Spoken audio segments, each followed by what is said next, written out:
राधे राधे, जय श्री राम दोस्तों। स्वागत है आपका अपने यूट्यूब चैनल एटी की पाठशाला में।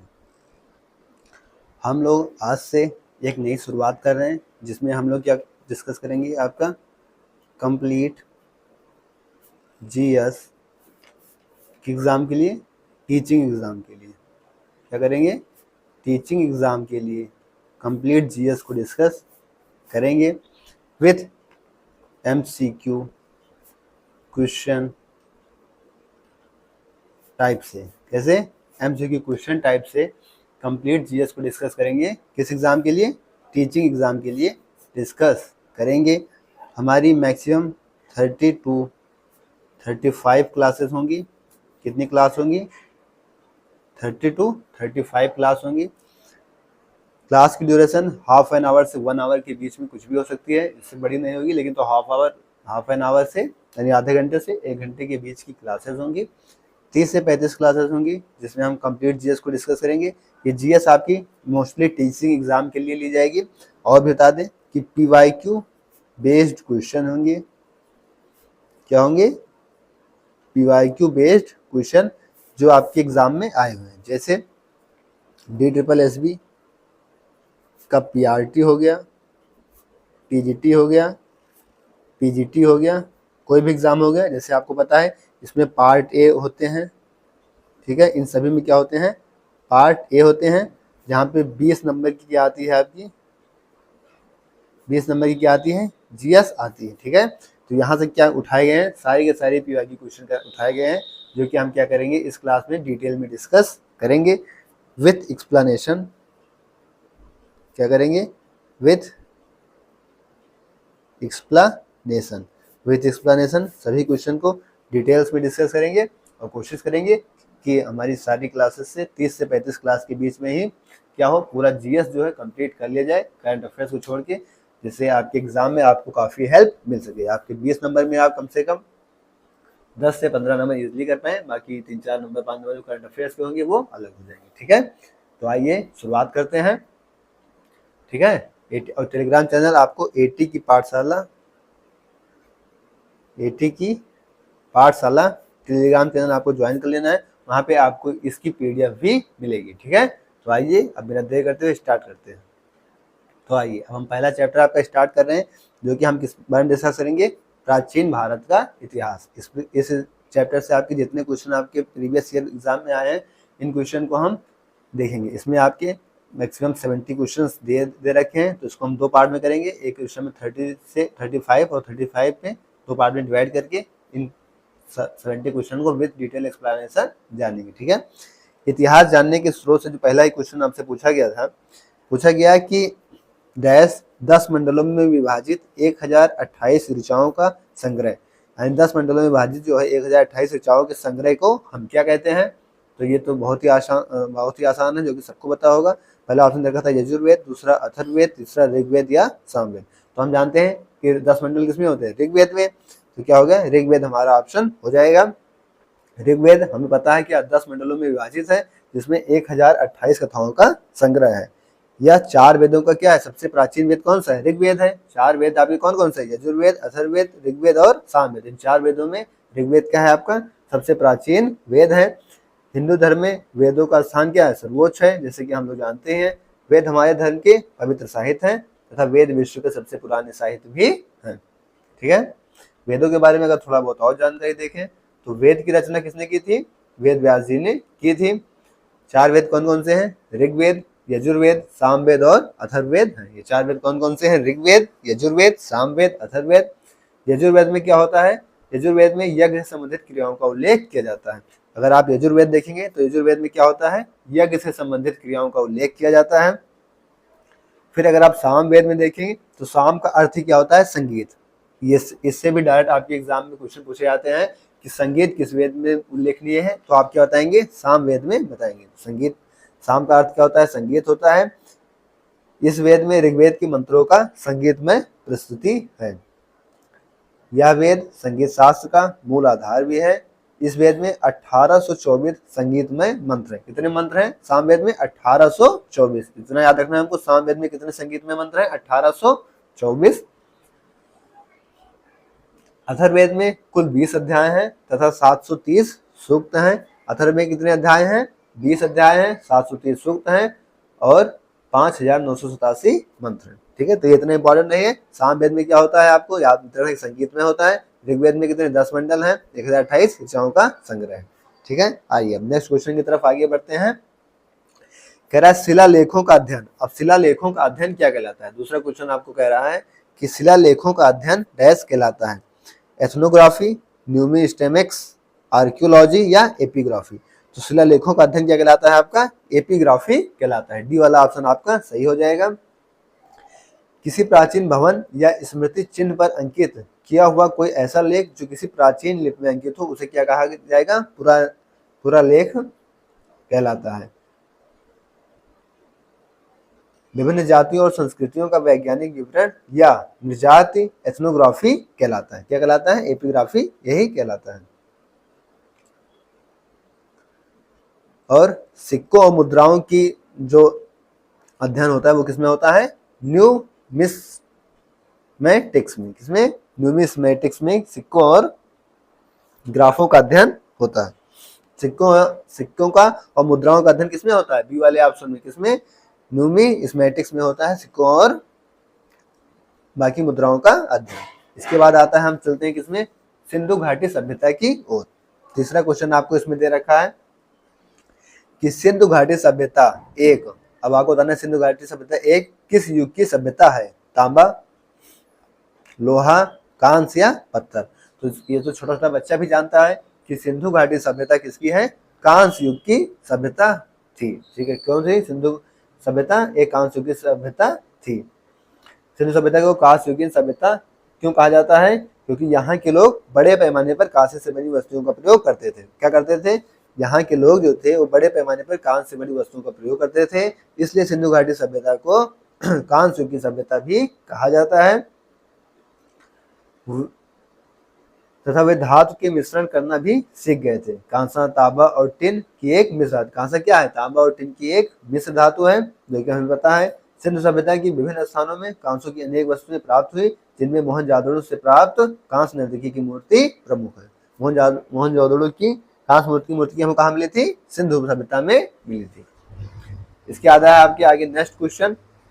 चौथा क्वेश्चन क्या कहा गया है कि बनावली हरियाणा के किस जिले में हिंदू घाटी सभ्यता काल से संबंधित पुरातत्व स्थल है? क्या बताना है आपको कि बनावली हरियाणा के किस जिले में हिंदू घाटी सभ्यता काल से संबंधित पुरातत्व स्थल हैं? सिरसा, कुरुक्षेत्र या फिर फतेहाबाद। तो कौन सा ऑप्शन सही होगा आपका कि बनावली हरियाणा के किस जिले में? तो फतेहाबाद में हिंदू घाटी सभ्यता के संबंधित पुरातत्व स्थल है। अगर आपको क्वेश्चन क्लियर ना दिख रहा हो या थोड़ा छोटा दिख रहा हो, थोड़ा और बड़ा देखना होगा, तो आप कमेंट बॉक्स में बता दीजिएगा, तो हम इसको थोड़ा सा और जूम कर देंगे ताकि क्वेश्चन क्या हो आपको काफी अच्छे से दिखाई दे। ठीक है, अब आइए नेक्स्ट क्वेश्चन में। कहा भारतीय का नाम जो मोहनजोदड़ो की खोज के साथ जुड़ा था। किसका नाम क्या था? इनमें से किसका नाम जो मोहनजोदड़ो की खोज के सामने जुड़ा था? आर.डी. बनर्जी या आर.डी. चटर्जी या डब्ल्यू.सी. बनर्जी या एस.एन. बनर्जी। तो इसमें से आपको क्या बताना है? आर.डी. बनर्जी। भारतीय का नाम कौन सा था? 1922 में राखल दास बनर्जी के नेतृत्व में पाकिस्तान के सिंध प्रांत के लरकाना जिले के मोहनजोदड़ो में स्थित एक बौद्ध स्तूप की खुदाई के समय इस सिंधु घाटी सभ्यता के स्थान का पता चला था। 1930 के दशक में इस स्थल पर sir John Marshall, D K. Dikshit और अर्नेस्ट मॉके के नेतृत्व में खुदाई की गई थी। लॉर्ड अलेक्जेंडर कनिंघम को भारतीय पुरातत्व का पिता कहते हैं। मोहनजोदड़ो एक सिंधी भाषा का शब्द है जिसका अर्थ होता है मुर्दों का टीला। ये भी आपके एग्जाम में पूछा गया है कि मुर्दों का टीला किसका शब्द होता है? तो मोहनजोदड़ो का शब्द क्या होता है? मुर्दों का टीला। ये भी आपको याद रखना है, इसको याद रखिएगा, मोस्ट इंपॉर्टेंट है। मुर्दों का टीला किसका शब्द है? मोहनजोदड़ो का शब्द है। नेक्स्ट क्वेश्चन आता है कि किस हड़प्पा के स्थल में एक जुते हुए खेत की खुदाई के साक्ष्य पाए गए? तो ये मोस्ट और बहुत ही रिपीटेड क्वेश्चन है, ये हमेशा पूछे जाते हैं कि जुते हुए खेत कहाँ? कालीबंगा। जुते हुए खेत की साक्ष्य कहाँ पाए गए थे? कालीबंगा में पाए गए थे। तो इसको याद रखिएगा कि जुते हुए खेत के साक्ष्य कहाँ पाए गए थे? कालीबंगा में पाए गए थे। कालीबंगा राजस्थान के हनुमानगढ़ जिले का एक प्राचीन एवं ऐतिहासिक स्थल है। यहाँ सिंधु घाटी के महत्वपूर्ण अवशेष मिले थे तथा हड़प्पा स्थल से जुते हुए खेत के प्रमाण प्राप्त हुए थे। कालीबंगा की खोज किसने की थी? तो कालीबंगा की खोज 1952 में अमलानंद घोष द्वारा की गई थी। और कालीबंगा का अर्थ क्या होता है? काली चूड़ियां। इसको याद रखिए, कालीबंगा का अर्थ क्या होता है? काली चूड़ियां। इस चीज को भी याद रखिएगा। नेक्स्ट क्वेश्चन आता है कि हड़प्पा स्थल लोथल, लोथल कहाँ स्थित है? तो most important, most easy question है कि हड़प्पा स्थल लोथल कहाँ पे है? गुजरात में स्थित है। नेक्स्ट क्वेश्चन क्या आता है आपका कि हड़प्पा सभ्यता के दौरान निम्नलिखित में से किस सामग्री का उपयोग किया गया था? अब हड़प्पा सभ्यता के दौरान इनमें से किस सामग्री का उपयोग किया गया था? प्लास्टिक की, टेराकोटा की, रबर। तो आपको क्या पता है कि हड़प्पा सभ्यता के दौरान कौन सी चीज का उपयोग किया गया था? टेराकोटा, यानी कि डी वाला ऑप्शन हो जाएगा। हड़प्पा के लोगों ने टेराकोटा धातु और पत्थर जैसी सामग्रियों से मूर्तियां और मोहरे, मिट्टी के बर्तन और गहने बनाए थे। तो किसका उपयोग किया था? टेराकोटा का उपयोग किया था। नेक्स्ट क्वेश्चन क्या था कि कौन सा वृहद हड़प्पाई स्थल हरियाणा में स्थित है? इनमें से कौन सा वृहद हड़प्पाई स्थल हरियाणा में स्थित है? पहला ऑप्शन आपको क्या दे रखा है? धौलावीरा, राखीगढ़ी, कालीबंगा और आलमगीरपुर। तो किसमें देखना था हमको? हरियाणा में। तो हमने देखा भी था, हमें पता भी है कि राखीगढ़ी आपकी कहाँ पे है? हरियाणा में स्थित। हरियाणा के हिसार जिले का एक गांव है। ठीक है, इस स्थल की खोज आपको 1969 में सूरज भान ने की थी। नेक्स्ट क्वेश्चन आता है आपका, सिंधु सभ्यता का प्राचीन बंदरगाह कौन सा था? तो सिंधु सभ्यता का प्राचीन बंदरगाह हड़प्पा, लोथल, धौलावीरा या सुरकोटड़ा। तो सिंधु सभ्यता का क्या था? लोथल। अभी हमने देखा हुआ था कि सिंधु सभ्यता का प्राचीन बंदरगाह लोथल था। फिर नेक्स्ट क्वेश्चन आता है आपका कि हड़प्पा वासी किस प्रकार की प्राचीन लिपि का उपयोग करते थे? तो हड़प्पा वासी किस प्रकार की प्राचीन लिपि का उपयोग करते थे? चित्रा लिपि। हड़प्पा वासी चित्रा लिपि, पिक्टोग्राफ भी जिसे कहते हैं। इनके चिन्ह होते हैं पक्षियों, मछली, मानव रूप की किस्मों आदि का प्रतिनिधित्व करते हैं। नेक्स्ट आता है आपका हड़प्पा स्थल किस नदी के तट पर स्थित है? तो ये मोस्ट इजी क्वेश्चन है। हड़प्पा स्थल आपके सरस्वती, सिंधु या व्यास या रावी। तो हड़प्पा स्थल किस नदी के तट पर स्थित है? सिंधु नदी के तट पर स्थित है। नेक्स्ट क्वेश्चन, किस वेद में श्वेतरोपनिषद सन्निहित है? ये अच्छा क्वेश्चन है कि श्वेतरोपनिषद किसमें स्थित है? तो यजुर्वेद में स्थित है। जैसे कि अभी हमने देखा कि हमारा ऋग्वेद, यजुर्वेद, अथर्ववेद, सामवेद से कई क्वेश्चंस आए। तो ये दूसरा क्वेश्चन आ गया कि मतलब ये आया हुआ किसमें? DSSB PRT में आया हुआ क्वेश्चन है। ये सभी क्वेश्चन आपके DSSB एग्जाम में आए हुए हैं। टीचिंग एग्जाम का सबसे टफेस्ट एग्जाम DSSB का ही माना जाता है। तो ये सभी क्वेश्चन आपके कहाँ से लिए गए? DSSB में ही आए हुए प्रीवियस ईयर के क्वेश्चन हैं। तो यहाँ से आपकी काफी अच्छी GS की तैयारी हो जाएगी। बस आपको अच्छे से मेहनत करके क्या करना है? सभी के क्वेश्चंस को देखना है। ठीक है, नेक्स्ट क्वेश्चन, वेदों की कुल संख्या कितनी है? तो हमने कम से कम अभी तक तो 4-5 बार रिपीट किया ही होगा कि वेदों की संख्या कितनी है? 4। कौन कौन से? ऋग्वेद, यजुर्वेद, अथर्ववेद और सामवेद। कौन कौन से? ऋग्वेद, यजुर्वेद, अथर्ववेद और सामवेद। ये 4 वेद हैं। नेक्स्ट क्वेश्चन आ गया कि ऋग्वेद वैदिक संस्कृति भजनों का एक प्राचीन भारतीय संग्रह है। इनमें कितने मंडल है? तो अभी हमने क्या देखा था? पहला ही क्वेश्चन में था आपका कि ऋग्वेद में कितने मंडल थे? 10 मंडल थे। ठीक है, निम्नलिखित में से कौन सा भारतीय दर्शन शास्त्र का विद्यालय नहीं है? 16 नंबर क्वेश्चन क्या कह रहा है कि इनमें से कौन सा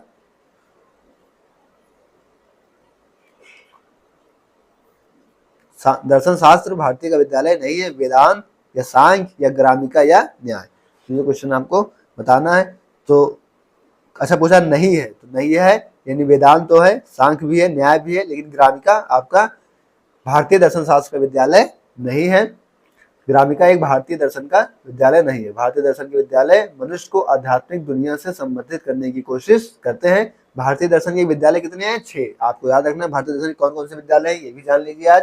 न्याय दर्शन कौन से हैं आपके? न्याय दर्शन, वैशेषिक दर्शन, सांख्य दर्शन, योग दर्शन, मीमांसा दर्शन और वेदांत दर्शन। एक बार फिर से सुन लीजिए, वेदांत दर्शन के 6 विद्यालय हैं।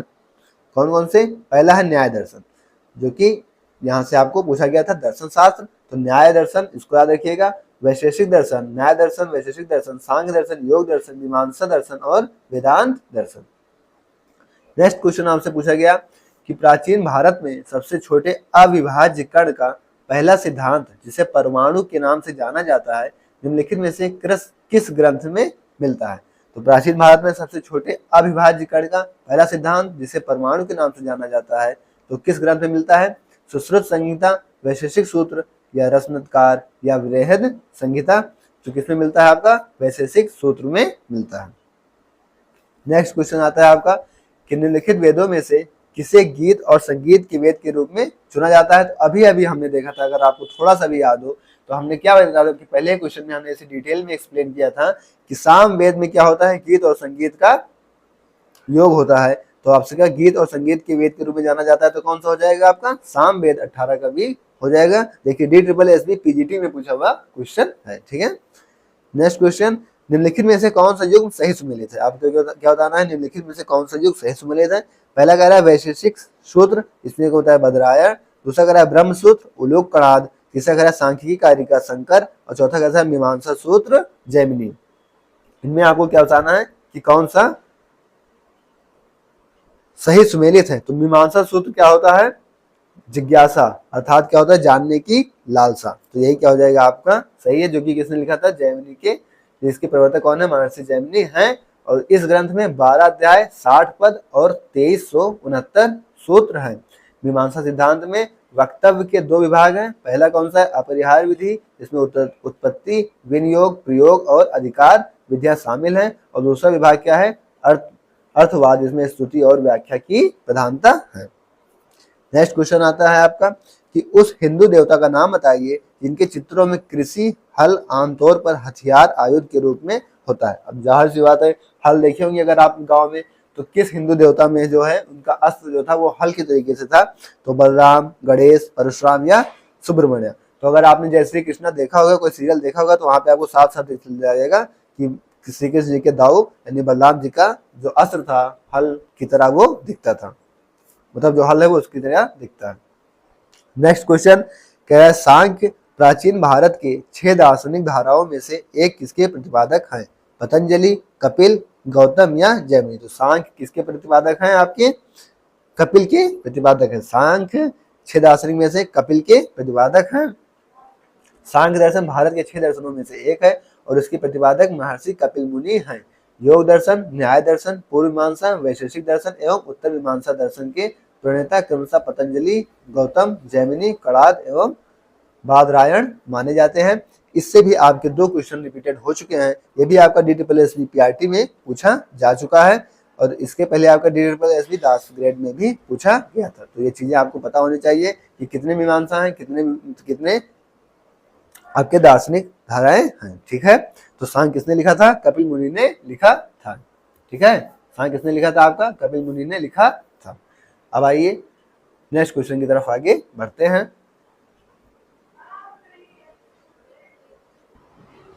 आइए नेक्स्ट क्वेश्चन कह रहा है त्रिपिटक शास्त्रों के सिद्धांत यानी कैनन ऑफ स्क्रिप्चर्स के लिए एक शब्द क्या होगा?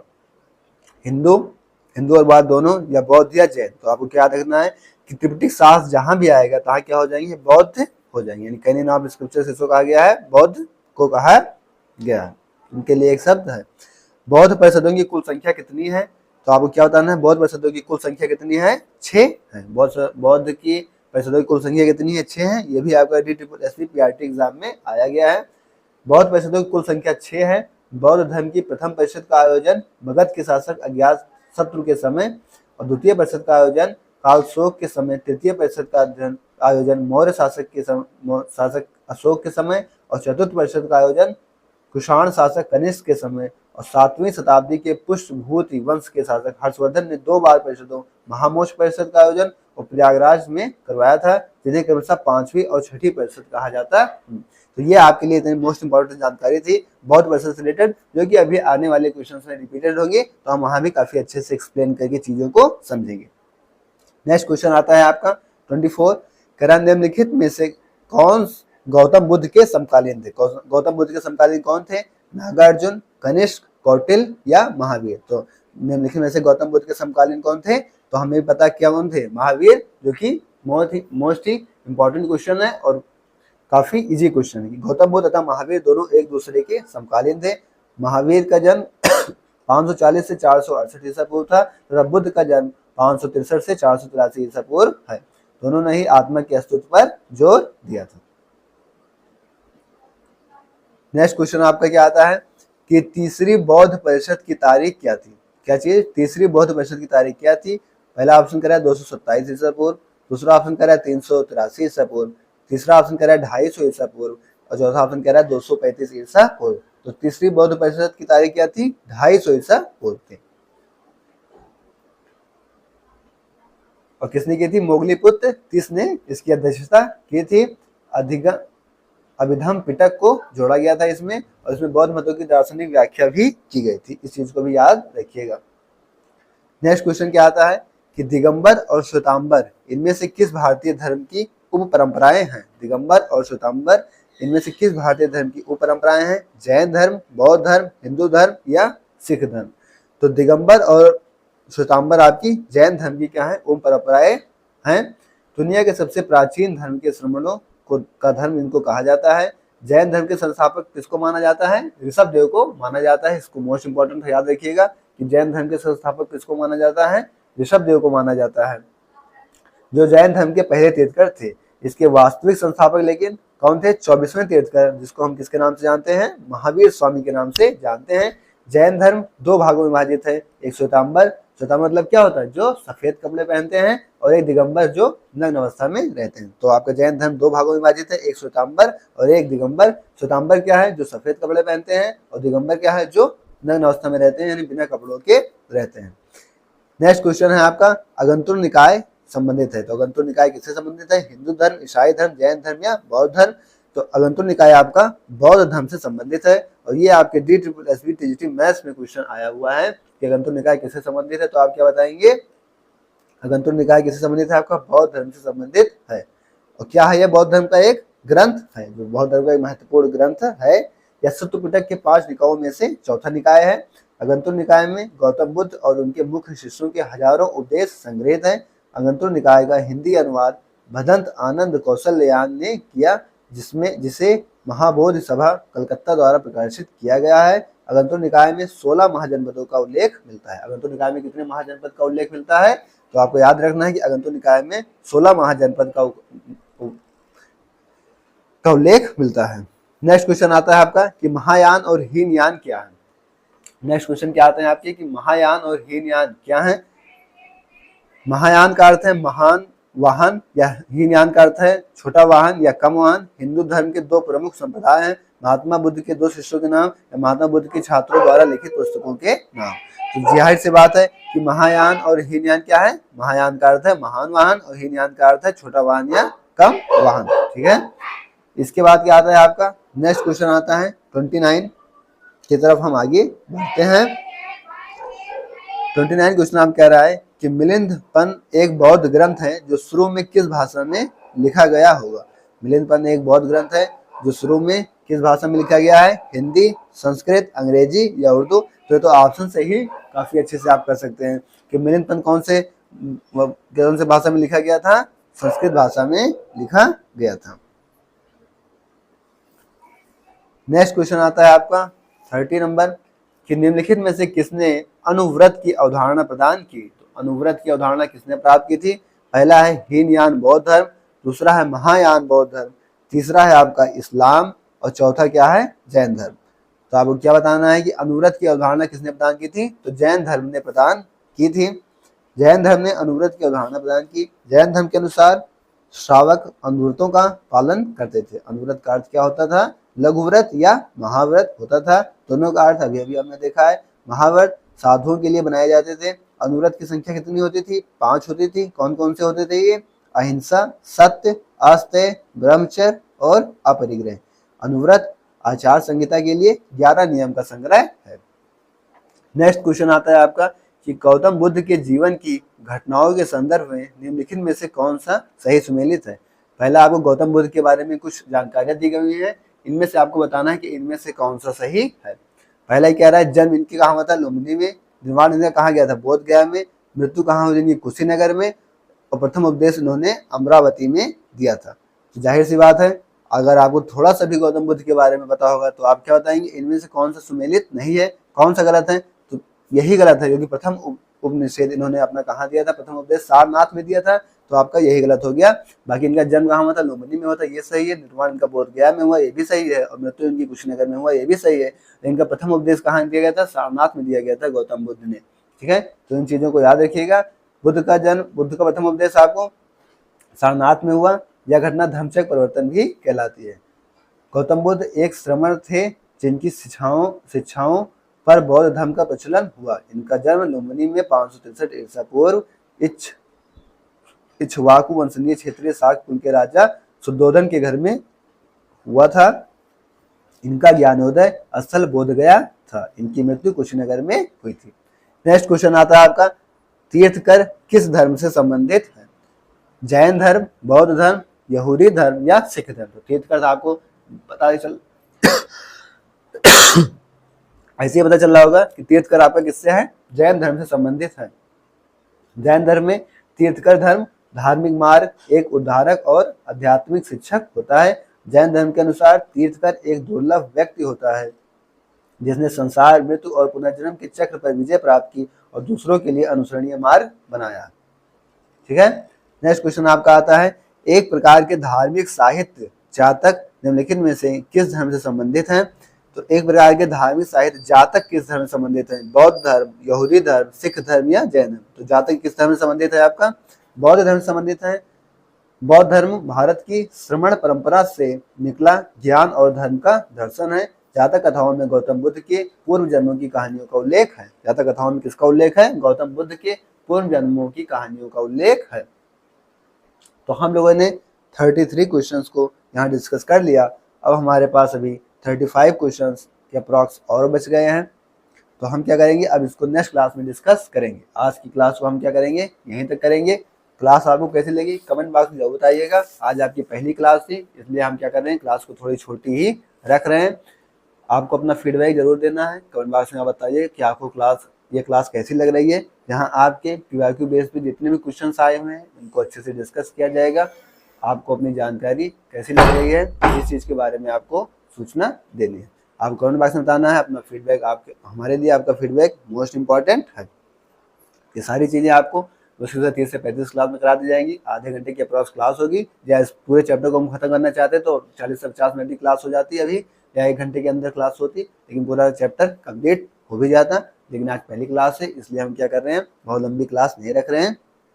आप अपना फीडबैक जरूर दीजिएगा। हम कोशिश करेंगे अप्रॉक्स में 1500 क्वेश्चन आपको करा दिए जाएँ। हाँ, इस चीज़ को भी बताया भूल गए थे कि आपको 1500 क्वेश्चन क्या मिलेंगे। यहाँ पे कितने क्वेश्चंस मिलेंगे, 1500 प्लस क्वेश्चंस मिल जाएंगे, जहाँ पे आपको अच्छी खासी आपकी तैयारी हो जाएगी। ठीक है, टेलीग्राम चैनल आप ATU की पाठशाला ज्वाइन कर लेंगे, जहाँ पे आपको इसकी PDF भी प्रोवाइड करा दी जाएगी। अभी आपको थोड़ी देर में इसकी PDF मिल जाएगी, वहाँ से भी आप एक बार सस्ते निगाहों से रिवीजन कर सकेंगे। ठीक है, तो ओके, थैंक्स, जय श्री राम, राधे राधे। क्लास आपको कैसी लगी कमेंट बॉक्स में जो बताइएगा। ठीक है, ओके, थैंक्स, जय श्री राम, राधे राधे।